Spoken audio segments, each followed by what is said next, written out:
ကျွန်တော်လူချင်းတွေကကြာပြီကျွန်တော်ကသိရမလားတိုးတွေရဲကိုသွားလိုက်တောင်တွေတက်လိုက်နေဆိုတော့ကျွန်တော်စာအုပ်တွေ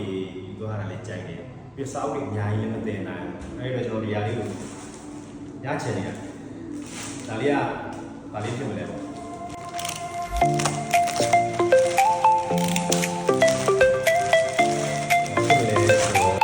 ဒီလေးအညွှန်ရလေးကျွန်တော်ရချင်နေတာကြာပြီခုရောက်လာပြီဆိုတော့အပေါင်းစင်းတစ်ခါလေးလုပ်လိုက်မယ်နော်ဒီ area လေးက447ပေါ့နော်447 series လေးကျွန်တော်ကလိုချင်တယ်ဆိုပြီးတော့ post တင်လိုက်တယ် post တင်လိုက်တော့ဒီမှာကျွန်တော်ဒီမှာအဲ့ post ကိုတွေ့သွားတော့အကိုကြီးယူမလားပေါ့သူလည်းဝယ်စဉ်းစားနေတာဆိုတော့တလုံးယူမလားဆိုတော့ပြောယူမယ်ပေါ့ပဲညင်းမလဲချက်ချင်းပဲဒါယူမယ်ပြောလိုက်တော့ဒါကျွန်တော်ညီမရဲ့လက်ဆောင်ပါကျွန်တော်ညီမလေးပို့ပေးတဲ့ဒီ447လေးခုအမောင်းလေးလုပ်နေအောင်ဖြစ်ပါတယ်Android base ဖြစ်တော့သူက PDF file တွေဖတ်မယ်ကျွန်တော်ဒီ Kobo software တွေရှိမယ် Kindle software တွေရှိမယ်အဲ့ဒါတွေပြချက် GPT တို့ဘာလို့ပေါ့ install လုပ်ပြီးတော့ကျွန်တော်သုံးလို့ရမယ်ဆိုတော့အရင်အစီအပြေပဲဖြစ်တယ်စာအုပ်တွေလည်းအများကြီးထည့်ပြီးဖတ်လို့ရမှာပေါ့နော်ဒီဟာကကာဘာKobo 7အတွက်ကာဘာသူက9လက်မဖြစ်တော့ဒီလိုလေးချစ်စရာလေးကြိုင်ရတာလို့လေးဖြစ်တယ်ဒါကာဘာလေးဒါကအိတ်ပေါ့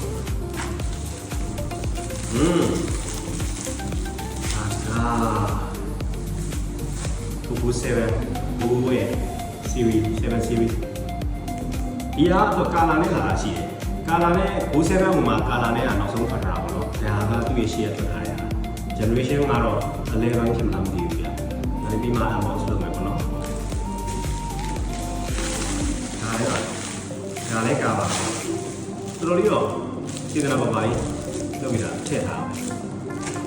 ဒီ Kobo 7ကRAM က 4K ဖြစ်မယ် storage ကတော့ 64K နဲ့ပေါ့ Android base Android 13ဖြစ်မယ်လေ Android ကိုတော့သိပြီ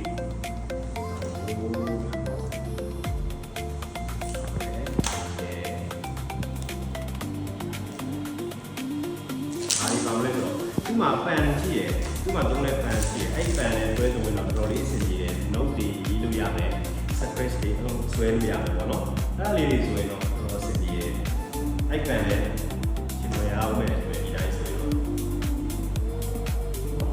သူ box လေးရလို့ဆက်စရာလေးပဲခုနကမှဆိုတော့ဒီ site လေးနဲ့ပေါ့နော်ဘောစင် unbox လုပ်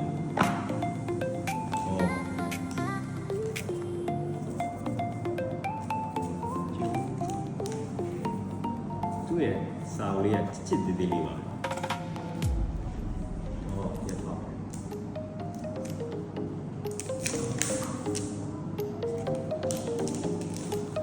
ကြည့်နောက်ကလေသာလို့ grip ပါတဲ့ပုံစံလေးလောက်ထားပေးတာသူက e-reader ထဲမှာကတော့သူက e-in ပေါ့နော်အဖြူအမဲဖြစ်တယ်တကယ်စာအုပ်ကိုဖတ်နေရတယ်လို့ရတာမျိုးပေးတယ်ပြီးတော့စလုံးကြီးနေရာအောက်မှာကြည့်ရဆိုရင်လည်းရှင်းရှင်းလင်းလင်းပြပြသားမြင်ရတယ်။ဒါကတော့ BMW ပေါ့နော် Black and White color series တွေကဖြစ်တဲ့အတွက်သူက color မပါဘူး။ဒါပေမဲ့သူစာရီကောင်းကောင်းဖတ်လို့ရအောင်လုပ်ပေးထားတယ်။ညဘက်တွေဆိုလည်းသူက backlight ပါမယ်လို့ပြောတယ်။အဲ့တော့ one light တွေပါပြောင်းချိန်ပြီးမျက်လုံးကိုအသက်သာဆုံးနည်းနဲ့စာဖတ်လို့ရတဲ့ e-reader တစ်လုံးပေါ့နော်။အဲ့ဒါအကြောင်းသူအကြောင်းသားတွေအများစုလက်ထဲမှာလည်းဖြည်းဖြည်းတွေ့လာရတယ်။ပြီးတော့တော်တော်များများစာဖတ်တဲ့လူတွေရဲ့လက်ထဲမှာဒါလေးတွေ့လာရတယ်။ဒီထက်ပိုပြီးတော့လည်းဒါလေးတွင်ကျယ်ပြီးတော့ခက်စားလာမယ်လို့လည်းထင်လူငယ်ဆိုဖလက်တရံလာတော့ပဲရှိတဲ့အနေထားဆိုတော့ဒါပဲပြောဒါလေးတွေကပိုပြီးတော့လူငယ်တွေလက်ထဲမှာမြင်လာမယ်လို့လည်းထင်ပါတယ်။တော်တော်လေးအသုံးတည့်မယ်လို့လည်းထင်ပါတယ်။အဲ့ဒါလေးဒါလေး install setup လုပ်ပြီးတော့ application လေး install လုပ်ပြီးသွားရင်ပြန်ပြီးတော့ကျွန်တော်ပြောပြပါမယ်ဒါလေးရဲ့ဆိုးကျိုးကောင်းကျိုးလေးတွေပေါ့နော်။ပြီးတော့ဒီလိုမျိုး keyboard လေးတွေမှားနေတယ်ပြုတ်နေတယ်ဆိုရင်လည်းကျွန်တော်ကူညီပေးနိုင်တယ်ကူညီပေးပါမယ်လို့